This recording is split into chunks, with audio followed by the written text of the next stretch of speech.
Alianza Sierra Madre, Asociación Civil, presenta La razón del derecho. Un espacio para la plática y el conocimiento de los derechos humanos y los derechos de los pueblos y comunidades indígenas.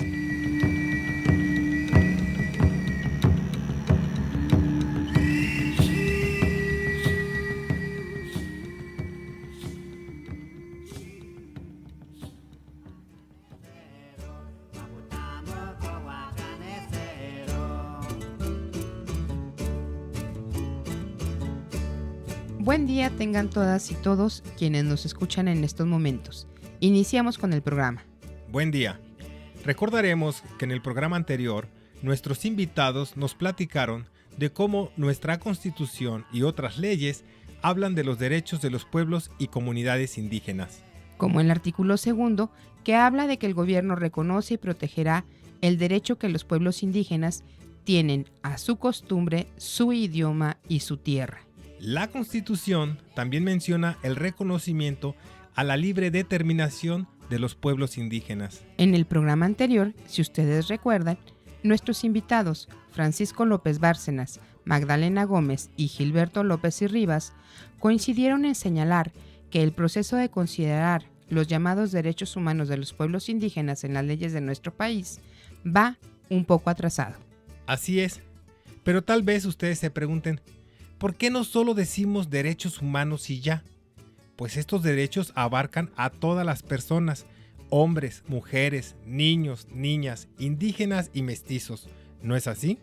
Pues sí, todos y todas somos parte de la humanidad, pero además de los derechos individuales como persona, como individuo, los pueblos y comunidades indígenas tienen derecho como colectividades, como el derecho a conservar la costumbre, a sus creencias, su idioma.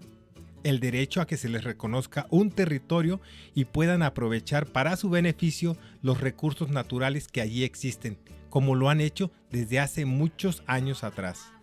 Y es precisamente sobre este tema de tierras, territorios y los recursos naturales que platicamos el día de hoy. Nos acompañan en esta ocasión los antropólogos Agustín Ávila Méndez y Salomón Ahmad Sitón, que tiene una amplia experiencia y convivencia con pueblos indígenas en varias partes de nuestro país. Él fue director del Instituto Nacional Indigenista en 1982. Actualmente es investigador del Centro de Investigaciones y Estudios Superiores en Antropología Social en Oaxaca. A él, nuestra compañera Kiriaki Orpinel le preguntó sobre el territorio de los pueblos indígenas. ¿Qué es el territorio de los pueblos indígenas, maestro? Cualquier unidad social como parte de la humanidad se materializa en una unidad territorial. Esa unidad territorial es el espacio geográfico que ocupa cada pueblo indígena del mundo, y cada espacio tiene sus fronteras étnicas o culturales o lingüísticas, de tal manera que el territorio está ligado estrechamente con la cultura y la organización social. Por ello, los pueblos indígenas de México, como el pueblo tarahumara o el pueblo guarojío o pima, pues tienen un espacio geográfico en el territorio que han ocupado milenariamente. Esto es lo que los diferencia de las ocupaciones recientes, vamos a decir, el territorio de los menonitas, pues es un territorio nuevo. En cambio, el territorio tarahumara es un territorio antiguo y que ha entrado en conflicto al momento de la colonización. Como lo dice Salomón, territorio es el espacio donde los pueblos viven. Todos los grupos humanos tienen un espacio en el mundo y lo divide el territorio de los otros pueblos, donde es posible que tengan otro idioma y otras costumbres. Como pasa con lo que sería el territorio Otomi, Guarijío, Oba, el Rarámuri. Se separan no por los cercos, sino por las diferencias en la lengua, la historia y las tradiciones. Además de distinguir sus territorios por haber sido ocupados durante cientos de años, generación tras generación. Pero volvemos con la preguntita aquella. ¿Territorio y tierra son lo mismo, Ernesto? Eso se le preguntó al señor Salomón y esto fue lo que nos comenta. ¿Territorio y tierra son la misma cosa? No necesariamente. El territorio tarahumara es un territorio muy amplio que desde mi óptica, sin tener exactamente los límites del espacio territorial, ocuparía casi 60,000 kilómetros cuadrados. O por ejemplo el pueblo Mije de Oaxaca que yo he estudiado abarca 5,000 kilómetros cuadrados. Dentro de ese espacio territorial o territorio hay además un territorio simbólico, ¿no? Por ejemplo, los tarahumaras que viajaban al peyote, a la búsqueda del peyote, su espacio simbólico es mucho más amplio, como el de los huicholes, que además de tener el territorio en Jalisco, Nayarit y Durango, ellos abarcaban simbólicamente un territorio hasta las zonas donde realizaban todas sus ceremonias, ya sea en el mar o en el desierto de San Luis Potosí. De tal manera que el territorio es una cosa y la posesión de las tierras es otra cosa. Por ejemplo, la tarahumara nunca pudo acogerse a la reforma constitucional del reconocimiento de los bienes comunales, porque en la colonia nunca les titularon sus tierras. Los títulos virreinales no se dieron en Chihuahua y por ello cuando el INI entró con la Revolución Mexicana a la tarahumara, se dotó por la vía ejidal las tierras, pero los ejidos, todos los ejidos tarahumaras configuran el territorio y las tierras de cada ejido pues son la propiedad que jurídicamente el Estado les reconoce, pero su territorio puede ser mucho mayor que el territorio que actualmente tienen, porque si se trabaja sobre la etnohistoria se puede reconocer el territorio antiguo del pueblo tarahumara, de tal manera que una cosa es el territorio y otra cosa son las propiedades ejidales de los tarahumaras o pequeñas propiedades que tengan los tarahumaras, que todas deben incluirse dentro del territorio. Por lo tanto, no son la misma cosa. Cuando decimos tierra, hablamos del lugar donde tenemos la casa, el rancho. Donde sembramos, donde criamos los pollitos, los marranitos, es decir, lo que es propiedad de cada familia. Los territorios abarcan todo lo que nos pertenece a un pueblo, lo que es propiedad colectiva. Así es, Kiriaki. El territorio comprende los bosques, aguas, aguajes, ríos, manantiales, donde están los centros ceremoniales, los montes, las barrancas. Salomón dice que territorio es distinto que hablar de las tierras. El territorio es antiguo, es muy viejo, y la propiedad de las tierras llegó a Tarahumara hasta después de la Revolución Mexicana, cuando se inventaron o se formaron los ejidos y las comunidades agrarias. Sobre esto mismo del territorio, le preguntamos al antropólogo Agustín Ávila Méndez. ¿Cómo se plantea la idea de territorio en las leyes mexicanas? Mira, lo que pasa es que, es una diferencia más de orden sociológico, no es una diferencia legal en sí. O sea, la legislación no establece territorios como tales, y mucho menos territorios indígenas. Establece tierras. Y la asignación de tierras tiene 3 tipos de tenencia: la comunal, la ejidal, la privada. En algunos lugares hay algunas variaciones, digamos, son los 3 tipos de tenencia de la tierra reconocidos en la Constitución. Por lo tanto, 3 formas de apropiación de la tierra. Y la noción de territorio se refiere más y sociológicamente hablando, antropológicamente hablando, a los espacios que han sido materia o escenario del desenvolvimiento de una cultura, de un conjunto de prácticas indígenas o sociales o étnicas, pero no es un concepto legal. Como escuchamos, Agustín aclara que las leyes no hablan de territorios indígenas. Las leyes solo hablan de tierras y de la posesión de la tierra en sus 3 formas: ejidal, comunidad agraria y propiedad privada. A ver, detengámonos un ratito, Ernesto. ¿Qué diferencia hay entre posesión y propiedad?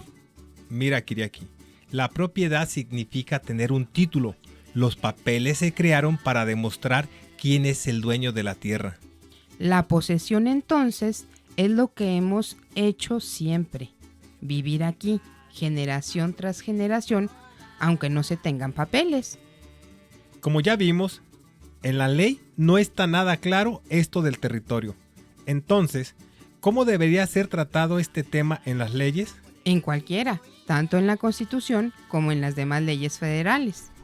Híjole, pues mira, lo que es que debería ser tratado de otra manera, pero finalmente nosotros tenemos una legislación neoliberal.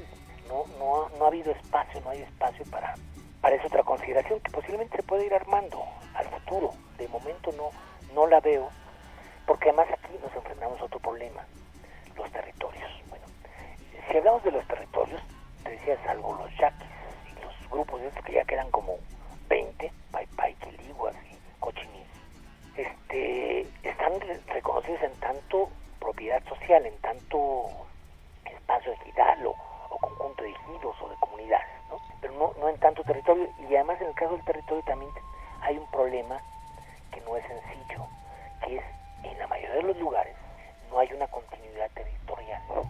Tú encuentras, por ejemplo, acá hablemos de la Huasteca, o si quieres de Chiapas, de Oaxaca, en un mismo ejido hay mijes y hay zapotecos. O acá en un mismo municipio te encuentras nahuas, huastecos y panes.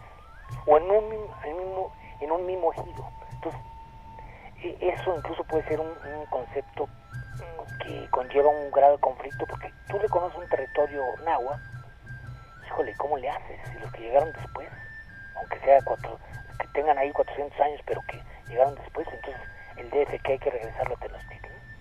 Entonces, bueno, este asunto de la discontinuidad territorial es un problema, un asunto muy común. En la Tarahumara tal vez sea menor, pero incluso de lo que me acuerdo también allá se presenta un fenómeno semejante, en algunos lugares por lo menos. Y en otros lugares es apabullante, o sea, no hay una continuidad territorial. Entonces, y bueno, finalmente el asunto del territorio no es competencia estatal, de las tierras, de los recursos naturales. Por ello es que yo insistiría en que hay que generar puentes con la legislación nacional, con la legislación federal, para que entonces puedan tener acceso, en los términos que establece la legislación federal, a esos recursos. Como ya escuchamos, este tema es difícil, es complejo, pues no se retoma la idea de territorios. En la ley, a los pueblos indígenas se les ve como parte de un ejido o una comunidad agraria. No se les ve como lo que son territorios indígenas. con sus pueblos cabecera, con sus ranchos, con sus rancherías. No se ven de esa manera, solamente como ejidos o como comunidades agrarias. Territorio es un tema en el que aún falta mucho por hablar, mucho por platicar y por retomar a la hora de escribir las leyes. Agustín dice que el asunto de territorios es asunto del gobierno federal, así como las tierras y los recursos naturales. Ah, que la chinita. Pues buen enredo que traen para el reconocimiento de los territorios indígenas. A ver, Ernesto, ¿y cómo empezó todo este problema? Mira, escuchemos al antropólogo Salomón. Él nos habla de este asunto. El problema de los territorios indígenas es que al constituirse el Estado Nacional en 1825 o 1821, cuando se da la independencia, se trazan los límites estatales sin considerar a los pueblos indígenas. Y los pueblos indios o los pueblos originarios de México se encontraron divididos por los estados e incluso por las naciones. Por ejemplo, el pueblo Otam o Pucapaz de Arizona y Sonora quedaron divididos por la línea de la división de países y eso genera para la población un grave problema porque no pueden transitar libremente por los dos países. Los huicholes quedaron divididos en Jalisco una parte, en Nayarit otra parte y en Durango otra parte. Incluso los terrenos comunales están fracturados por estas divisiones interestatales y generan muchos problemas para la gente porque también quedaron divididos en municipios. Por ejemplo, los huicholes de Jalisco están en 3 o 4 municipios, los huicholes de Nayarit en 3 o 4 municipios y en Durango también. Entonces, pues encontramos una situación totalmente dividida y esto fue una estrategia para dividir a los pueblos indígenas, para no tener una estructura gubernamental propia, no tener una autonomía municipal y una autonomía territorial. Pues ahí está el asunto. El problema de la definición de los territorios indígenas se hace más difícil cuando se forman los estados de la República Mexicana. Así es, pues como lo dice Salomón, cuando se pusieron los límites de cada estado, los pueblos indígenas quedaron divididos. Pues sí, así fue como los tepehuanes, unos se quedaron en Durango, otros en Nayarit y otros pues acá, en el sur de Chihuahua, como le pasó a Coloradas de la Virgen, que una parte está en Guadalupe y Calvo y otra parte está en Morelos. Recordemos que territorio y recursos naturales van pegados, pues es en los lugares donde viven los pueblos indígenas donde están los bosques, el agua, los minerales, el petróleo y ahora pues los lugares turísticos. Es sobre este asunto de territorio y recursos naturales que nuestra compañera Kiriaki Orpinel platicó con Salomón. ¿Cómo el tema territorio y recursos naturales debería ser tratado en nuestra Constitución, en tratados vigentes en México y demás legislaciones, principalmente la ley forestal y la ley agraria? ¿Cómo debería ser tratado? Bueno, mire, es algo muy complejo, pero brevemente el problema que tiene México es que los recursos forestales, por ejemplo, son propiedad de las comunidades y ellos deben decidir sobre los recursos naturales. Pero, por ejemplo, el agua no es propiedad de los ejidos o comunidades, sino es propiedad de la nación, dice la ley. O, por ejemplo, las minas o el petróleo, etcétera. y al tratar de, por ejemplo, de dar una concesión minera, pues se genera un grave problema, porque los indígenas dicen, si tú vas a abrir una mina aquí, esa mina es mía, no es de la nación. O si tú quieres aprovechar las aguas de un manantial o de un río, etcétera, pues te dice la Comisión Nacional del Agua, es que estas aguas son aguas nacionales. En fin, es un tema que la Constitución no tiene aclarada, ni en la ley agraria, ni en la ley de los recursos naturales, y por eso hay estas contradicciones. También, por ejemplo, la Federación declara áreas naturales protegidas, pero las áreas naturales protegidas las realizan sin consultar a la gente y sin que la gente esté enterada.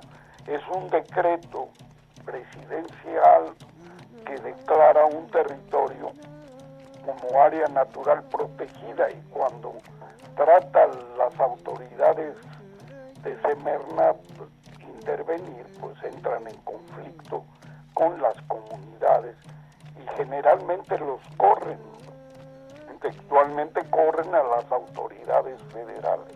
Aquí en Oaxaca hay muchas concesiones de minas, pero los que las tienen en concesión no las pueden aprovechar porque las comunidades indígenas se oponen a la entrada de las compañías mineras.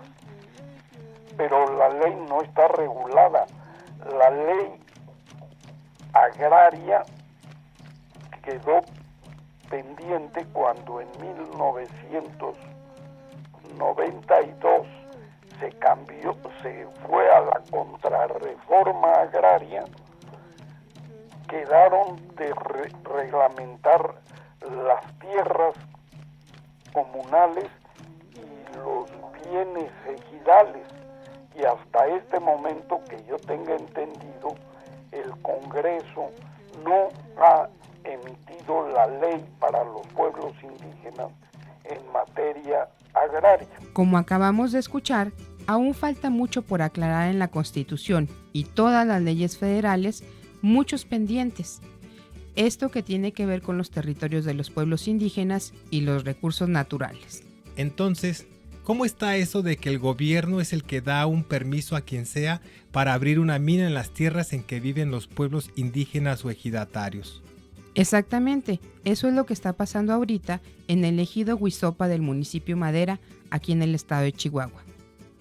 Como ya escuchamos, Salomón nos da varios ejemplos sobre la necesidad de aclarar esto en las leyes y respetar el uso que dan a sus recursos naturales los pueblos indígenas y mestizos. Y también respetar sus decisiones cuando estos, indígenas y mestizos, no quieren una mina, un proyecto turístico, una presa o cualquier otro proyecto que les quieran imponer. Pero ante estos abusos sobre los recursos naturales en los territorios de los pueblos indígenas, ¿qué están haciendo los pueblos? ¿Estarán nomás sentados esperando que alguien llegue a ayudarles? Pues dejemos que Salomón nos responda. Le preguntamos lo siguiente: ¿conoce usted acciones de los pueblos indígenas en defensa de sus territorios? Pues mire, siempre han estado en la defensa. En realidad es una guerra permanente. Yo no llamo nada más una defensa jurídica, porque la defensa jurídica les cuesta mucho dinero, les cuesta muchos trámites y generalmente, de acuerdo con la ley, pues los dictámenes que emiten los tribunales agrarios son contrarios a los pueblos indígenas. Entonces lo que hacen las comunidades es defenderse físicamente, defenderse pues con la fuerza, y entran en conflicto con el ejército, con la policía del estado, y entonces lo que llama la reforma agraria los focos rojos, que en realidad no son focos rojos, es un mal manejo el ordenamiento de las tierras de las comunidades indígenas, ya sea por la vía de los bienes comunales o por la vía ejidal, pero todo este caos agrario es debido a que nunca ha habido una política nacional del reconocimiento de los territorios indígenas, y territorio en el sentido amplio, para que dentro de ese territorio aparezcan los ejidos y los bienes comunales.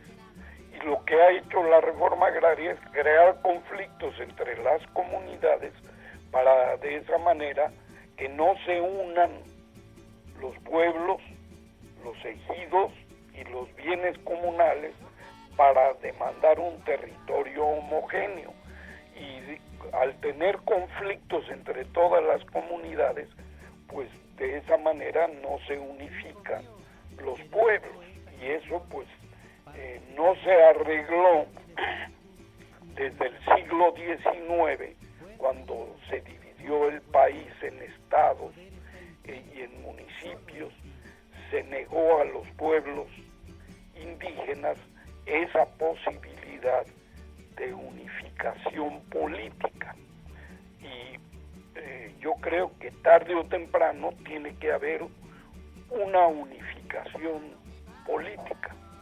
Vamos a decir, el Estado Tarahumara o el territorio Tarahumara, como quisiéramos llamarle, pero es una unidad territorial total, no dividida por la vía ejidal. Y lo que hemos hecho es trabajar con los ejidos o con las comunidades agrarias, pues una por una, y no como una unidad territorial. Por ello, por tal razón, los pueblos indígenas no pueden manejar un plan de desarrollo propio, autónomo. Por eso hay que luchar por la unidad de los pueblos. Seguimos viviendo en el colonialismo interno.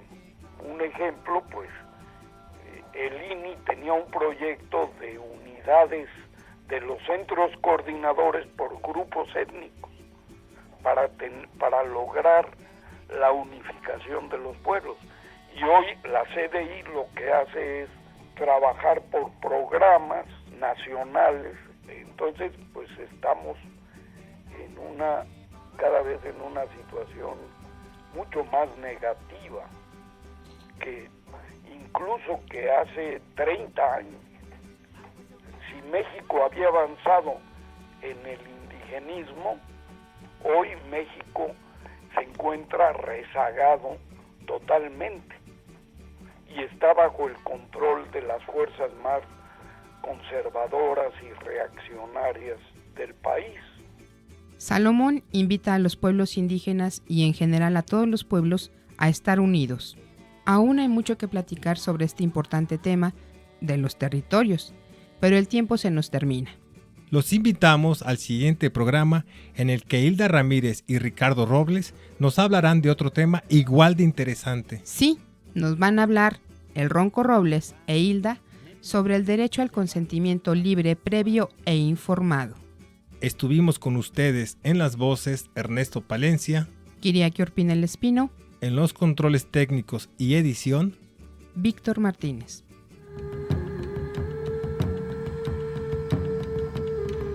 Por el reconocimiento y respeto a los derechos de los otros todos que nosotros somos. Octavio Paz.